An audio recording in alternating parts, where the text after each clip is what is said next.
Continuamos con esta introducción a la escatología. Veníamos viendo el postmilenialismo. Habíamos también comenzado a introducirnos en el reino ahora o el dominionismo como una de las cosas que sutilmente se van proponiendo como una estrategia para ganar al mundo con el Evangelio para que Jesús pueda volver. Postura postmilenialista. Y veíamos algunas características de estas tendencias que sin darnos cuenta en los últimos años han crecido, se vienen dando, y claro, sin que nos demos cuenta. Pero bueno, veíamos que ya hay una historia también para este tipo de línea de interpretación y de acción que propone el postmilenialismo. Habíamos visto los argumentos que ellos usan, cómo surgió en la historia, y nos quedaba pendiente el punto de las conclusiones no escriturales. ¿Qué queremos decir con esto? Habíamos visto argumentación escritural en el punto anterior, y acá tenemos una serie de puntos sobre las conclusiones no escriturales, o sea, conclusiones a las que llegan sin un fundamento escritural. La idea es que en esto no nos quedemos mucho tampoco, no le dediquemos mucho tiempo, simplemente, como habíamos dicho, esto es a nivel informativo, a nivel documentación, para que sepamos que esto existe y cómo prepararnos para hablar la verdad del Evangelio de salvación. Y especialmente lo que tiene que ver con los últimos tiempos, ¿no? Para no ser engañados y también para que Dios nos use para que nadie siga siendo engañado. Entonces vamos a ver las conclusiones no escriturales. ¿Todos tienen ahí en la hojita un punto? Bueno, vamos a ver quién no tiene la boca llena. Ya sabemos que Luis no va a leer, pero Jera puede leer. Bueno, ¿leo todos los puntos? Sí, hasta la segunda venida. Bien. Conclusiones no escriturales. La falta de fundación escritural ha conducido a los teólogos del reino ahora dominio a conclusiones que son completamente antibíblicas. Consideremos estas conclusiones una por una. A. Los judíos. ¿Se ha lavado Dios sus manos de ellos? Los dominionistas claman que sí, pero Romanos 9:11 enseña claramente que los judíos aún son el pueblo escogido de Dios y que Dios pretende traer a un gran remanente de ellos a la salvación en Jesucristo. La desobediencia de los judíos no ha anulado las promesas a Israel porque los dones y el llamamiento son irrevocables. Romanos 11:29. B. El mundo. ¿Será convertido el mundo a Jesús como estos postmilenialistas reavivados afirman? La Biblia enseña que la vasta mayoría de las personas siempre rechazarán el Evangelio. Este es uno de los puntos de las parábolas de la ciega, Mateo 13. Jesús dijo: la puerta es pequeña y estrecho el camino que conduce a la vida, y pocos son los que la encuentran. Mateo 7:14. C. La Iglesia. ¿Es la misión de la Iglesia convertir a todas las naciones? Una vez más, eso es lo que los dominionistas afirman, pero la Biblia enseña que es responsabilidad de la Iglesia predicar el Evangelio, no convertir al mundo. Marcos 16:15. D. El reino. ¿Establece la Iglesia un reino sin un rey? Este es el enfoque de los dominionistas. La Biblia dice que Jesús dará el reino a la Iglesia. Deuteronomio 7:13-14, Daniel. 18. Daniel 7:13-14, 18-27. La Iglesia nunca es descrita entregando el reino a Jesús. Además, la Iglesia siempre es presentada reinando con Jesús y no reinando sola. Apocalipsis 3:21. Punto E. Inminencia. La Biblia enseña que debemos estar alertas y sobrios, esperando el regreso inminente del Señor por su Iglesia. Mateo 24:25. Los nuevos postmilenialistas niegan que el regreso de Jesús sea inminente. De hecho, ellos dicen que Él no puede regresar hasta que la iglesia haya reinado por al menos 1000 años. F. Jesús.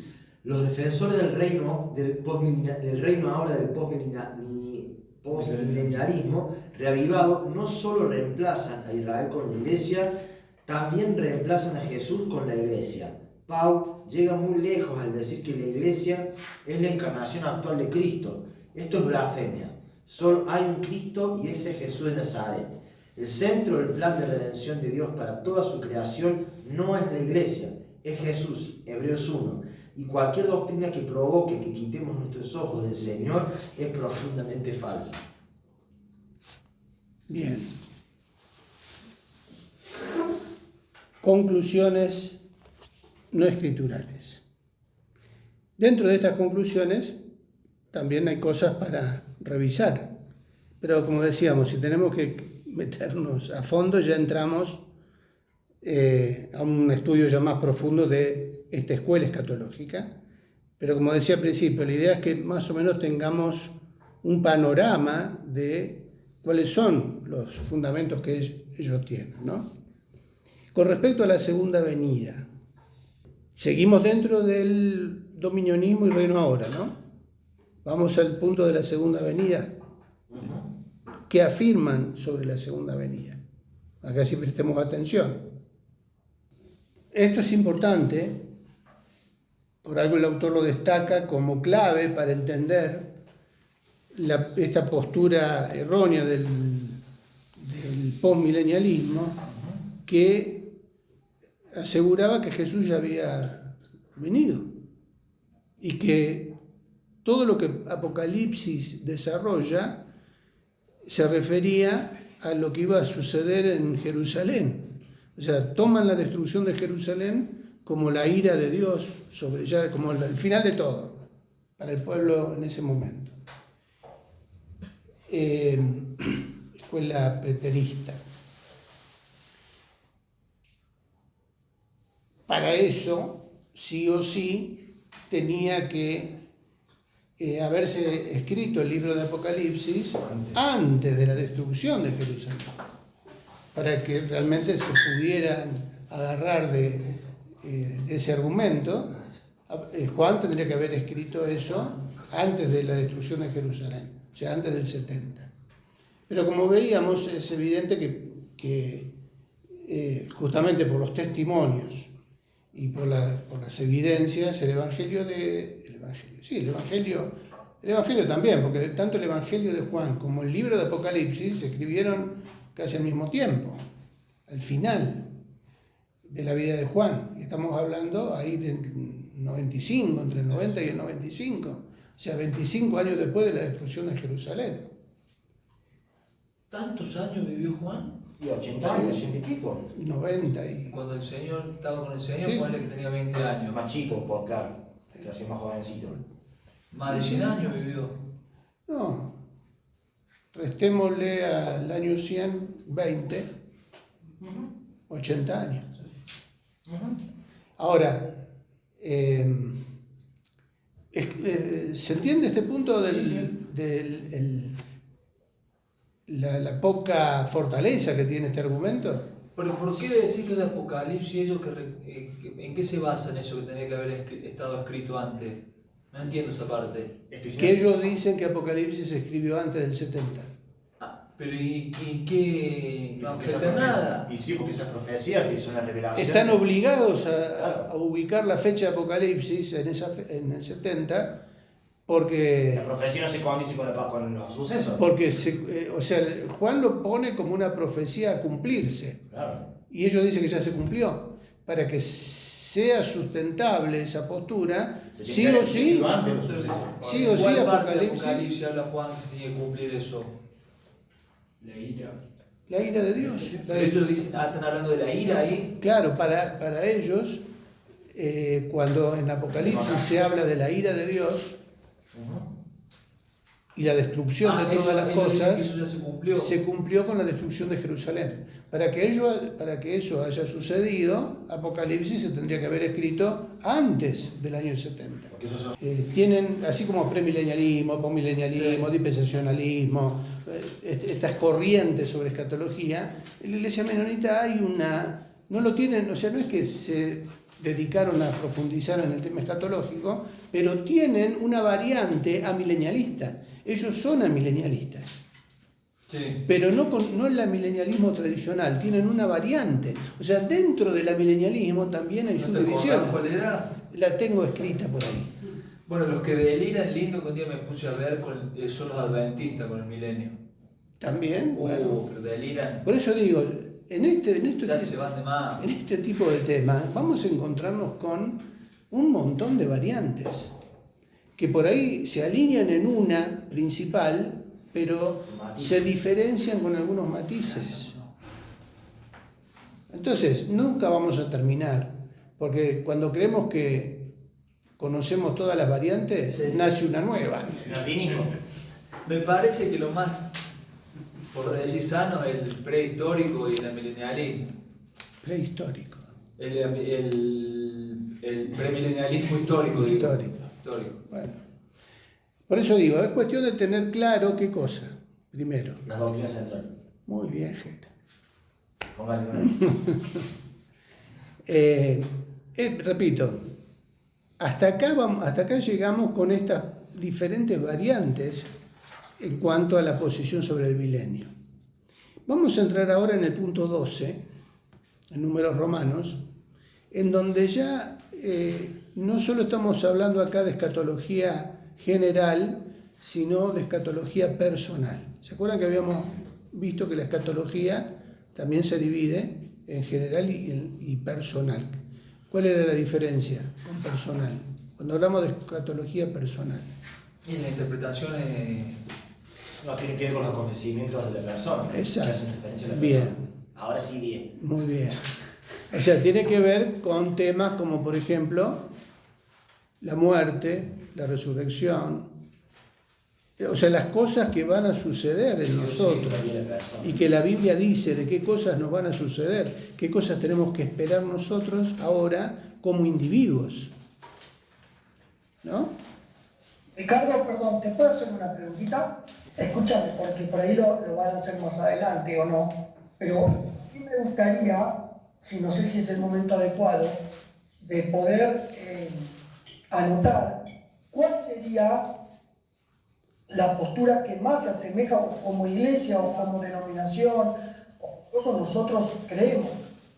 Se puede decir, bueno, nosotros la más acertada creemos que es esta postura en cuanto a todo esto que estuvimos viendo, hacer una definición o no. Bueno, como veníamos diciendo, es primero una cuestión personal, porque dentro de una misma congregación vamos a tener personas que pueden tener diferentes posturas, sin llegar a ser heréticas, ¿no? Sin llegar a ser herejías. Bueno, pero como, por decir, vos que sos maestro y de todo esto, vos, a tu criterio, ¿cuál es la que, por todo lo que, bueno, el conocimiento que tenés de tanto en la Iglesia de la Paz como ahí en La Falda, cuál sería la postura que más se asemeja según el criterio o lo que sostienen como iglesia, ¿no? Así que sería bueno tenerlo eso. Sí, yo lo que yo creo... O no, capaz que no. Prehistórico, No se puede hacer. Claro, yo me inclino por el premilenialismo histórico, Ajá. que fue un poco lo que también recibimos allí en la enseñanza de la paz, en la última... Bueno, pero ahí entraría que la venida de Cristo vendría en los 3 años y medio, o sea, en el medio de los 7 años, supuestamente de la gran tribulación, digamos. ¿Eso entraría así o no se puede definir eso tampoco? Por eso te digo, dentro del premilenialismo histórico, Sí. tenemos un extremo que ubica la segunda venida del Señor al final de la gran tribulación. Ah, bien. Y dentro del mismo premilenialismo histórico, yo me inclino más quizá por esta, no llegar al extremo del final de la gran tribulación, sino más bien cerca de la mitad. Ok. ¿No? Sí. Perfecto. Pero dentro de ese marco. Primero tenés que creer que va a haber esos 7 años. Y que no quiere decir que tampoco vamos a llegar a padecer la segunda parte, porque el Señor puede permitirnos, yo creo que vamos a estar presentes todavía cuando se manifieste el anticristo. Me parece que lo vamos a llegar a conocer. No tengo pasajes bíblicos para sostenerlo, Sí. pero yo creo que la iglesia va a estar conociendo la aparición o la manifestación del anticristo. Porque después que él aparezca, o sea, es una condición que tiene que darse para que Jesús vuelva. Pero Él vuelve a destruirlo, no a arrebatarnos a nosotros. Eso es otra cosa, es Bueno. es otra línea que no es el premilenialismo histórico. Claro, claro. Entonces, por eso hay que tener cuidado de mezclar, Vamos a hacer un libro. de mezclarnos, porque si yo digo soy premilenialista histórico, pero tengo algunas variantes, como decía recién, sobre los menonitas. Los menonitas son amilenialistas, pero hay cosas que ellos cuestionan del amilenialismo y tienen variantes, sin dejar de identificarse como amilenialistas. Entonces tienen otro título, amilenialistas, Bueno, yo creo Ok, que... entonces, por último, entonces el milenio comenzaría después de la gran tribulación, siguiendo la línea de tiempo. Claro, porque ahí es donde Jesús, al final, Exacto. aparece para derrotar en la batalla de Armagedón al anticristo y al falso profeta. Y a partir de ahí comienza el reinado de los 1000 años. ¿Se entiende? Ok. Sí, ahí está clarito. ¿Hay alguna de esas posturas que ubique el arrebatamiento antes de la tribulación? Me voy con esa. Claro. Bueno, dentro del premilenialismo tenemos el premilenialismo pretribulacional. O sea que Jesús... El premilenialismo histórico. No. Ese es dispensacionalista. El premilenialismo No vamos a sufrir dispensacionalista. pretribulacional enseña, ahí está la variante dispensacional, que enseña qué cosa. Que la iglesia, ¿por qué esto me ha arrebatado antes? Porque esos 7 años son para Israel, no para la iglesia. Pero como dijo Baruch Kurman, que no hayamos estado 69 años de un cumpleaños, nos pueden invitar en el cumpleaños 70, dijo. Bueno, no, la iglesia va a ser arrebatada antes que empiece el periodo de 7 años, ¿no? El premilenialismo medio tribulacional sostiene que la iglesia va a pasar por la primer parte de esos 7 años y medio, por los primeros 3 años y medio. Perdón, Ricky, la tribulación claramente comienza con la manifestación del anticristo. Claro, Hace el pacto. claro, con el pacto que se firma. Lo corta la mitad. El pacto que se firma es el comienzo de los 7 años. Aclaramos. O sea que podemos ver el anticristo 3 años y medio. Podemos ser testigos de eso. Ahora, aclaro, porque cuando uno habla de la tribulación es como que engloba todo y se confunde con la gran tribulación. Y los 7 años se divide en tribulación y gran tribulación. La gran tribulación la segunda parte de semana. La gran tribulación son Los segundos 3 años y medio. los segundos 3 años y medio a partir de la violación del pacto. Ah, ¿no? El pacto se viola a los 3 años y medio. Y ahí rodean a Israel las naciones. Y ahí se organizan las naciones para rodear Jerusalén. Dijimos, premilenialismo pretribulacional, premilenialismo medio tribulacional. Después está el premilenialismo preira, Ese de Baruch Kurman. preira, que dice Es grosso el judío. que no estoy en desacuerdo con eso tampoco, ¿eh? O sea, yo seguro la mitad, para la mitad vamos a estar. Espero que no lleguemos a la preira. Lo que pasa es que los dispensacionalistas creen que la gran tribulación es la ira de Dios. Bueno, esa es otra confusión. Claro. no es la ira. No es la ira, la gran tribulación no es la ira, la gran tribulación son los últimos 3 años y medio, y la ira de Dios sería el último año, los últimos 6 meses de la gran tribulación. Ahí ya sí o sí, ahí sí o sí la iglesia ya no está. Claro, No está, Puso porque para ira, Dios, para ira. claro, Dios dice que nos va a librar de la ira venidera. Sí.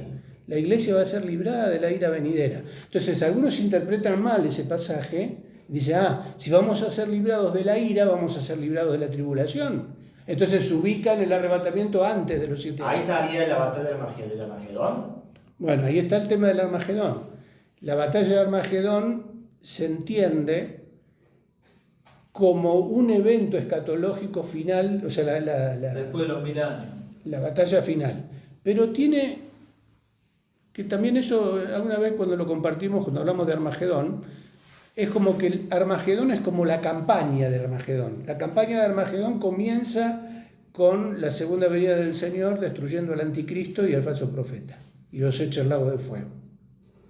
Batalla de Armagedón. Pero después, al final, La de Gog y Magog. se vuelve a mencionar la batalla de Gog y Magog. O sea, hay otra batalla final, que es la que termina.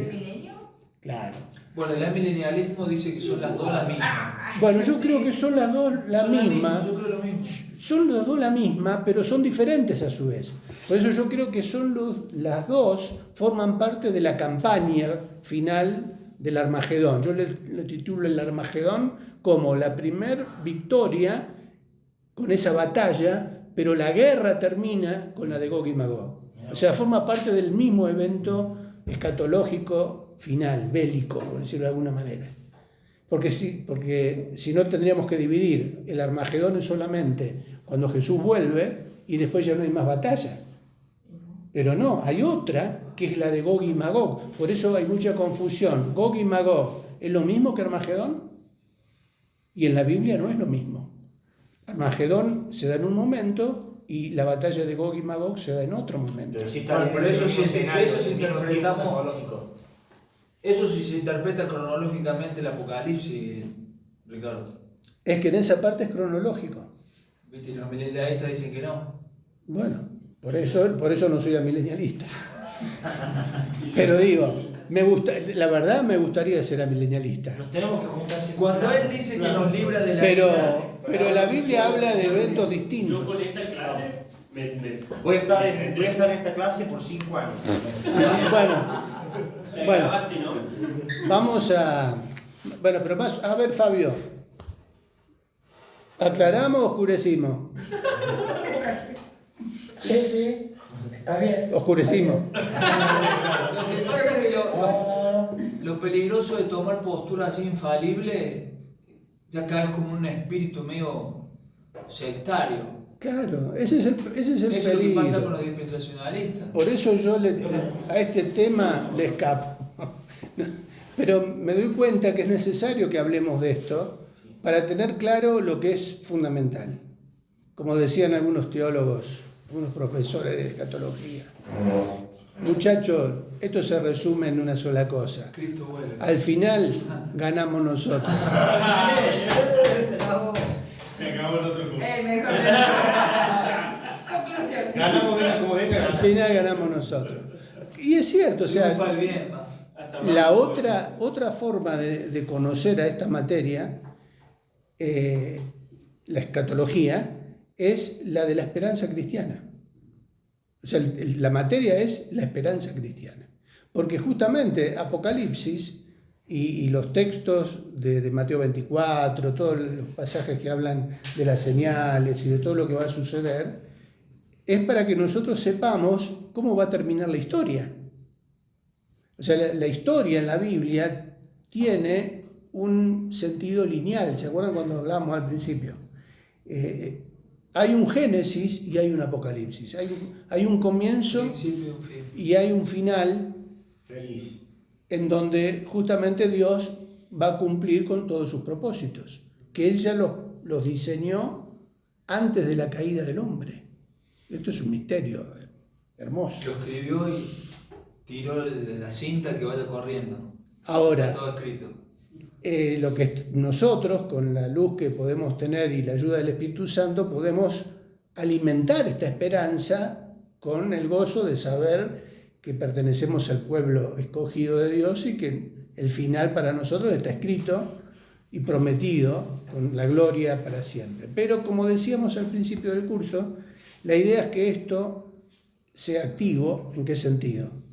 Esta espera de que todo esto se cumpla tiene que ver, por un lado, para aumentar y alimentar nuestra fe, nuestra esperanza, pero por otro lado, tener claro las cosas que van a pasar o que están pasando en este momento de la historia para poder compartir el Evangelio de salvación al que todavía no tiene esta esperanza. Cuando ustedes hablan con gente que no conoce lo que la Biblia dice con respecto al final de los tiempos, se dan cuenta de que cualquiera de nosotros nos pueden aparecer. Personas que vienen con mezclas en la cabeza de un montón de cosas. No están cerradas al Evangelio, pero están engañadas, están confundidas.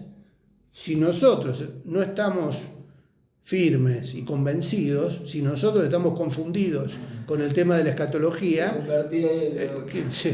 vamos a terminar. Más vale no conocido varios. No, yo hablo con uno que tiene lengua y filosofía y...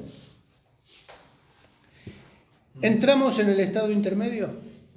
Decíamos entonces que cuando entramos en este tema ya entramos en lo que es escatología personal, que es lo que va a suceder más allá de la postura que uno tenga, que elija. Esto sí o sí es lo que dice la Biblia que va a pasar. Nos va a pasar como individuos, aparte de lo que va a pasar como naciones, como pueblos, como iglesia, que es lo que nos va a pasar a los seres humanos.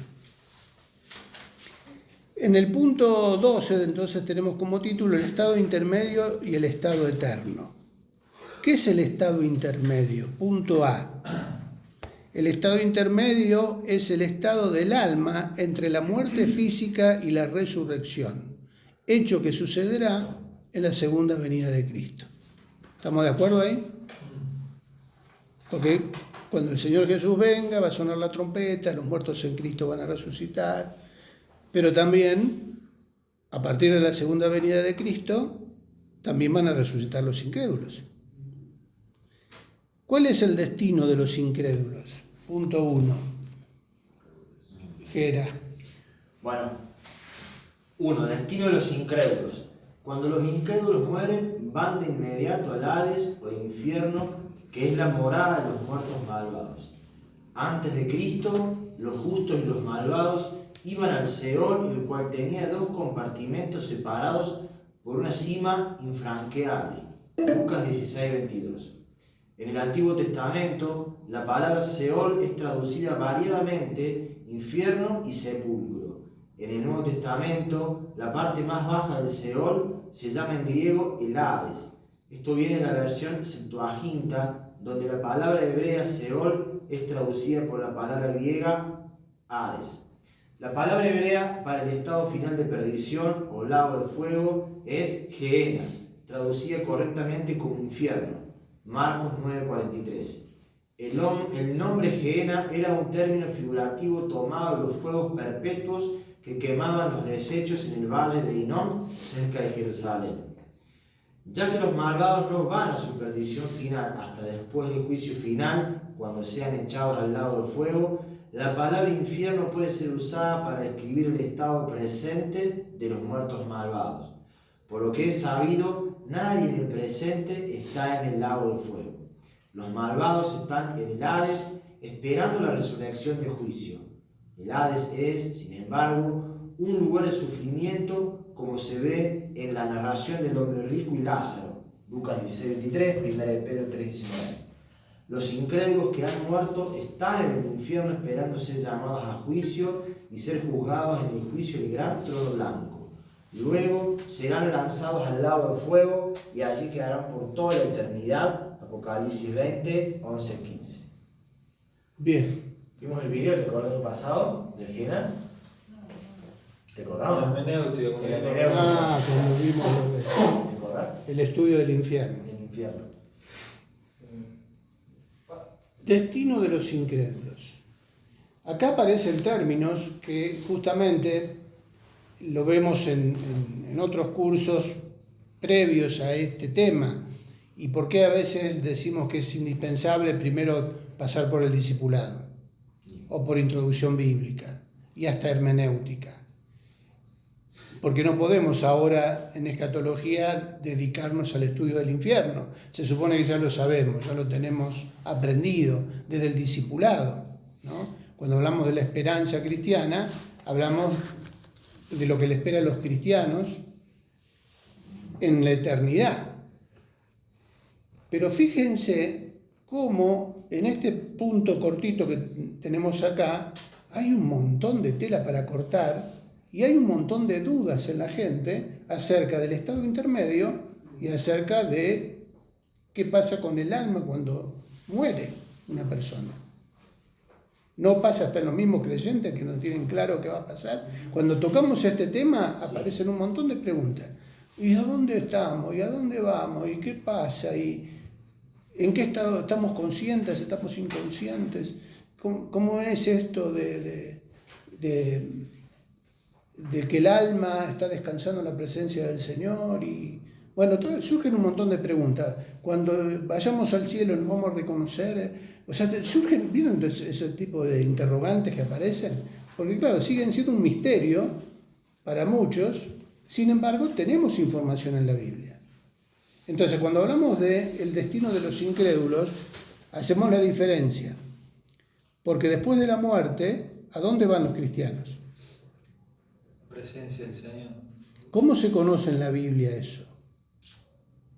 Ausente del cuerpo, presente para Dios. ¿A dónde? El lugar a donde van los creyentes.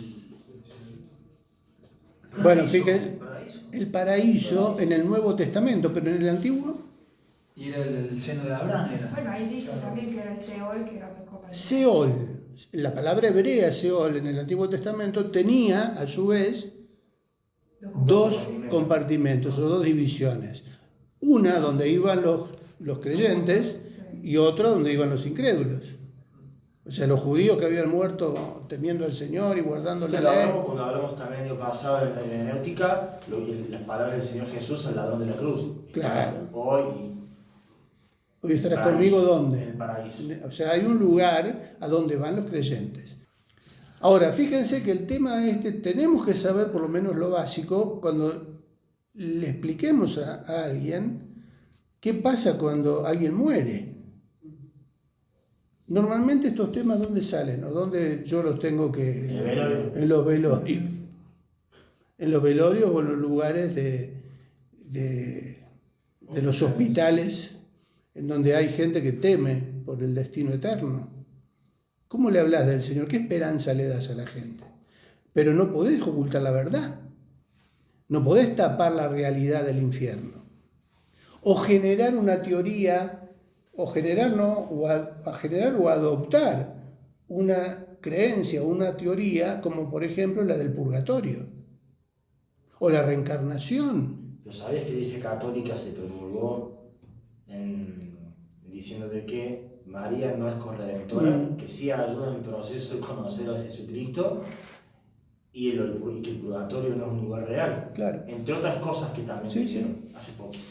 Bueno, ya Bergoglio ya... Están convirtiendo el evangelio. Es una estrategia para el ecumenismo. Sí. Quiere llegar más gente. Bueno, o sea, digo, ¿se dan cuenta entonces la importancia de... No vamos ahora a desarrollarlo, porque ya estamos terminando. Pero cuando hablamos del destino de los malos, tenemos que hacer apologética interna. O sea, esto tiene que ver con la clase anterior. Cuando hablamos de la apologética cristiana, hablamos de cómo dar razón de nuestra esperanza. La apología, el término apologética, tiene que ver con eso, ¿no? No solo presentar defensa, sino dar razón de por qué creemos lo que creemos. ¿Por qué creemos nosotros en la resurrección? ¿Por qué creemos que va a haber un paso de transformación, de almas que se van a incorporar en cuerpos glorificados? Todo eso está en la Biblia. ¿Sabemos explicarlo? todo un desafío, ¿no? ¿Sabemos explicar esto de cómo van a salir las almas del lugar en donde están para enfrentar un juicio? No, pero a mí me enseñaron en la Iglesia Católica que si yo me bauticé en la Iglesia Católica, tengo la garantía de que me voy al cielo. Si yo logré confesarme y antes de morir el cura me absolvió los pecados, me voy de cabeza al cielo. Ahora, si no morí en gracia de Dios, estoy usando términos católicos, ¿no? Si no morí en gracia de Dios, lo que me espera es un tiempo para purgar mis pecados y después de pasar ese tiempo voy al cielo. Pero sí o sí voy al cielo. Para un católico, la enseñanza era, en el catecismo de la Iglesia Católica era esa. Un católico bautizado va al cielo sí o sí. Y si no purgó los pecados, si no logró confesar sus pecados, tiene que pasar un tiempo. Por eso la misa por los muertos, para ayudar a que el alma esté menos tiempo en el purgatorio. Entonces, ¿Para eso la misa? Para eso la misa por los muertos y el aporte. Así juicio el cura. O sea, todo esto formaba parte de la doctrina del purgatorio. Claro, ¿no? Ahora, como dice Gera, ahora esto ya lo están cambiando porque ellos mismos reconocen que no hay sustento bíblico para eso. No hay sustento bíblico en libros inspirados. Millones al infierno. ¿Pero por qué sostenían eso? Por lo que se decía en los libros apócrifos. Por eso acá la importancia de introducción bíblica también. La diferencia entre los libros apócrifos con los canonizados. Pero bueno. Entonces, ¿es importante o no conocer estos temas? Sí. Lo vamos a ver la semana que viene. Pero ya tenemos en el primer punto lo que nos dice la Biblia acerca del destino de los incrédulos, diferenciándolo del destino de los creyentes, que es el punto 2. Ana María. Con doctrinas erróneas. Sí. ¿Cómo estás, Ana María? Hola, pastor, bien, escuchando, bien. ¿Estamos muy locos, Ana María, nosotros? Perdón, No, son distintas posturas, como usted dijo. Lo principal es estar de acuerdo en que tenemos una salvación tan grande. Que antes o después, que el Señor nos ha sellado ya. En alguna parte de la Biblia, no me acuerdo donde dice ahora, que tenemos las arras del Espíritu. Y ese mismo Espíritu, en esta gracia que estamos viviendo, nos conduce hasta que le encontremos y le veamos tal como Él es. Porque dice Pablo que ahora le amamos sin haberle visto. Imagínese cuando le veamos el gozo que va a ser. Y el Señor viene para los que ansiosamente lo esperan. Así que gracias a Dios por este tiempo. Nos queda un minuto, ¿querés guiarnos en una oración? Amén, oramos. Gracias, Señor, por este tiempo maravilloso, Señor, por tu Espíritu Santo en medio nuestro. Gracias por esta salvación tan grande. Gracias por esta fe, Señor, de poder esperar tu regreso, Señor. Porque como dice tu palabra también, aún un poquito, y el que ha de venir vendrá y no tardará. Señor, haz que seamos de aquellos que esperamos tu venida y que no la tenemos por tardanza, Señor. Porque miramos a nuestro alrededor y sabemos, Señor, que tú vienes pronto. Y haz que podamos ser, Señor, como la iglesia, Señor, que dice el Espíritu y la iglesia dicen ven. Amén. Amén, Señor. Amén.